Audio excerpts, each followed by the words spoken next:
We've been a leader in banking for more than 100 years.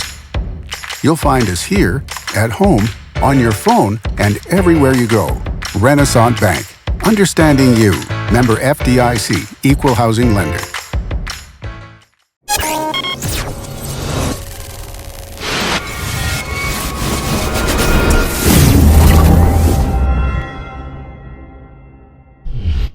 Sponsored by Renaissance Bank. Hello and welcome to Daily Journal Newsbreak for Thursday, April 20th. I'm your host, Chris Kiefer. You can catch Newsbreak each weekday at 7 a.m. Watch us at djournal.com, Facebook, YouTube, or the Daily Journal's mobile apps for Apple and Android devices. Let's start with today's Weather Underground forecast. Today, chance of a thunderstorm, high of 83 and a low of 65 with a 60% chance of rain. Looking ahead at the 3-day outlook for Saturday calls for thunderstorms with a high of 74 and a low of 50 and an 80% chance of rain. The forecast for Sunday calls for overcast skies with a high of 66 and a low of 49 and a 20% chance of rain. And on Monday, we're looking at clear skies with a high of 78 and a low of 51, 0% chance of rain. Let's look now at today's top headlines. Teachers at Tupelo's Parkway Elementary School want their students to care about the world around them.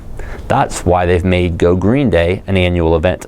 The kindergarten to second grade school held its third Go Green Day on Thursday at Ballard Park in anticipation of Earth Day, which is today. The event aims to encourage elementary school students to care for the environment by letting them spend the day outside learning to protect it through art, music, and games. Students rotated through several activity stations in the park that centered around the 3 R's: reduce, reuse, and recycle. At one station, students created a chandelier from empty water bottles they brought from home. At another, they used cereal boxes, rubber bands, and other recyclables to make instruments.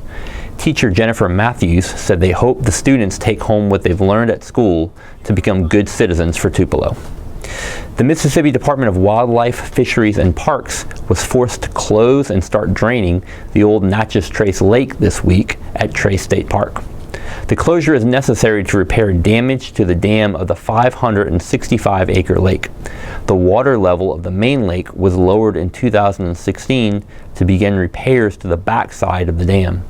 Winter rains and the development of additional dirt slides have forced more extensive repairs. Officials are hoping for a dry spring and summer to allow the repairs to take place as soon as possible.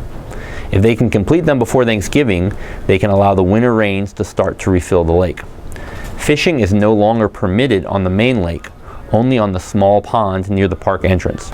Trace Lake is essentially 2 lakes in one. While the larger Ski Lake has been drained, the west side of the lake is still intact. That should speed up the return of fishing. The lake also will be restocked with bass, brim, crappie, and catfish. An Oxford High School student was named one of Mississippi's top youth volunteers of 2017 for leading an effort to improve a scenic hiking trail. Luke Kelly was awarded the designation by the Prudential Spirit of Community Awards. The national program honors young people for outstanding acts of volunteerism. As a state honoree, Kelly will receive $1,000, an engraved silver medallion, and an all-expenses-paid trip in early May to Washington, D.C. He will join the top 2 honorees from all 50 states and the District of Columbia. Kelly was nominated by the Lafayette County 4-H Club. The Oxford High School junior and his Boy Scout troop helped improve the trail between the Ole Miss University Museum and the historic home of William Faulkner. Over the course of a year, Kelly headed the project. He and fellow scouts trimmed branches along the trail, improved signage, dug post holes, built a bench to sit on, and designed a nature scavenger hunt. And in sports, the New Site High School baseball team has qualified for the state playoffs for the first time in school history. New Site fielded its first baseball team in 1989, and every season has ended in the middle of April with the regular season finale. That changed this year.